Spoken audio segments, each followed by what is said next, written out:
ಒಂದು ಕಾರ್ಯಕ್ರಮವನ್ನು ಕೂಡ ಭಾರಿ ಅಚ್ಚುಕಟ್ಟಾಗಿ ಮಾಡಿಕೊಟ್ಟಿದ್ದಾರೆ. ದೇವರು ಅವರಿಗೆ ತುಂಬ ಆರೋಗ್ಯ ಭಾಗ್ಯ ಕೊಟ್ಟು ಕಾಪಾಡಲಿ. ಸಾಕಷ್ಟು ಜನರು ಬಂದಿದ್ದರು. ಮಾಜಿ ಸಚಿವರು, ಹಾಗೆ ಗ್ಯಾರಂಟಿ ಯೋಜನೆಗಳ ಸರ್ದಾರ ಎಂ ರೇವಣ್ಣವರು ಅವರು ಕೂಡ ಬಂದಿದ್ದರು. ಕಾರ್ಯಕ್ರಮಕ್ಕೆ ಪಾಲ್ಗೊಂಡು ಕಾರ್ಯಕ್ರಮನ ಭಾರಿ ಅಚ್ಚುಕಟ್ಟಾಗಿ ನಡೆಸ್ಬೋದು. CM ಪ್ರೋಗ್ರಾಮ್ ಇದೆ ಅಂದ್ಬಿಟ್ಟು ಭಾರಿ ಅರ್ಜೆಂಟಲ್ಲಿ ಕಾರ್ಯಕ್ರಮ ನಡೆಸೋದು.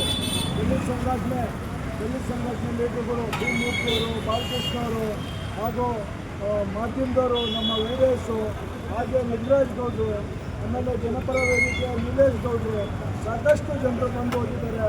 ಈ ಕಾರ್ಯಕ್ರಮಕ್ಕೆ ಪಾಲ್ಗೊಂಡಿದ್ದಾರೆ. ಆ ಕಾರ್ಯಕ್ರಮನ ಭಾರಿ ಅಚ್ಚುಕಟ್ಟಾಗಿ ಮಾಡಿಕೊಟ್ಟಿದ್ದಾರೆ. ಆದರೆ ನಮಗೆ ಅಭಿಮಾನ ಇಟ್ಕೊಂಡು ಗಾಂಧಿನಗರ ಕೇಂದ್ರ ಭಾಗದಲ್ಲಿ ಸುಮಾರು 25 ವರ್ಷದಿಂದ ಆ ಕಾರ್ಯಕ್ರಮನ ಮಾಡ್ಕೊಂಡು ಬರ್ತಾ ಇದ್ದೀವಿ. ಹಾಗೆ ಹಲವು ಮಾನ್ಯರು ಈ ದೇಶಕ್ಕೋಸ್ಕರ, ರಾಜ್ಯಕ್ಕೋಸ್ಕರ, ಕನ್ನಡ ನುಡಿ ಭಾಷೆಗೋಸ್ಕರ, ಕಲಾವಿದರಿಗೋಸ್ಕರ ಹೋರಾಟ ಮಾಡಿದವರು. ಹಾಗೆ ಸಾಕಷ್ಟು ಜನರು ಏನು ಸೇವೆ ಮಾಡಿದ್ದಾರೆ. ಅವ್ರಿಗೆಲ್ಲ ಜಯಂತಿ ಮಾಡೋದು, ಕಾರ್ಯಕ್ರಮ ಮಾಡೋದು, ಹೋರಾಟ.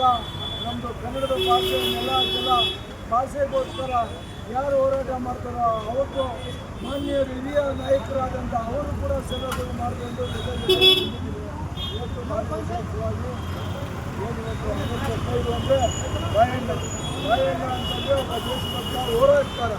ಮೈ ರೋಮ ಹಂಗೆ ರೋಮ ಎದ್ದು ನಿಂತ್ಕೊಳ್ಳುವಂಥ ಅವ್ರು ನಿಂತಂತೆ